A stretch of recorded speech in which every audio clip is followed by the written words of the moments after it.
Les amis, depuis que Trump a enlevé Maduro, je lis sur les réseaux et dans les médias une lecture binaire de la guerre.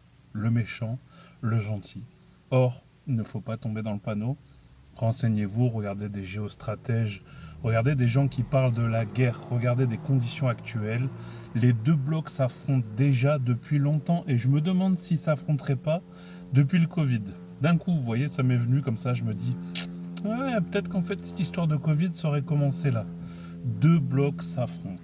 L'Occident avec pour tête d'affiche les États-Unis et l'Orient avec pour tête d'affiche la Russie et la Chine.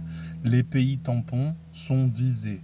L'Ukraine est un pays tampon, un pays central entre l'Europe et la Russie, riche en minerais, que ni les Russes ne veulent lâcher et que l'Europe voudrait bien s'accaparer aussi, l'OTAN en tout cas du moins. Pour le Venezuela, c'est pareil. Il ne faut pas lire la chose de façon binaire.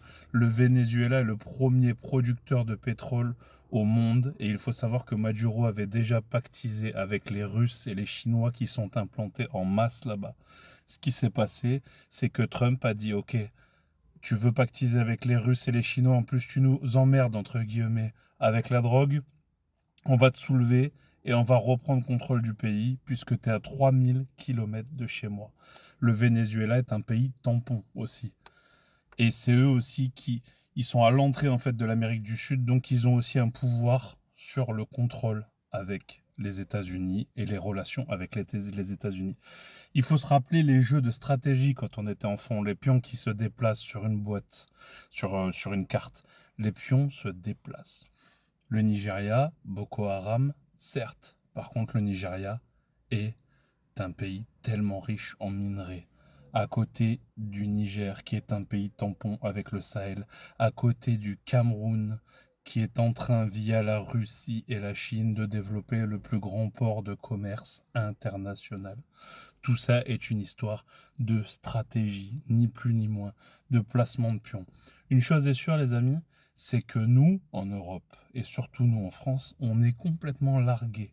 On est là, on regarde, mais la France et l'Europe sont en train de s'appauvrir. Il se passe énormément de choses dans le monde qui me dit que l'Europe est en train d'être larguée. Il n'y a pas d'Union européenne assez puissante. L'Union qui était sous la coupe des États-Unis est en train d'être larguée. On est largué, on paye toujours plus au niveau des courses de l'essence, on est en train de s'appauvrir très très très dangereusement, les amis. Voilà ce qui va se passer. La suite, c'est qu'ils vont continuer en fait les uns et les autres à se renforcer. Et je vois bien les États-Unis aller vers le Groenland. Je dis ça, je dis rien. En tout cas, une chose est sûre, les amis, restez sur le qui-vive parce que l'Europe s'appauvrit et nous assistons, je reviens toujours à ça, à deux empires qui sont en train de se confronter pour la mondialisation et la richesse des uns et des autres. Et nous, on est au milieu. Un empire contre un autre empire, le disait la Bible. Et nous, on est au milieu, les amis.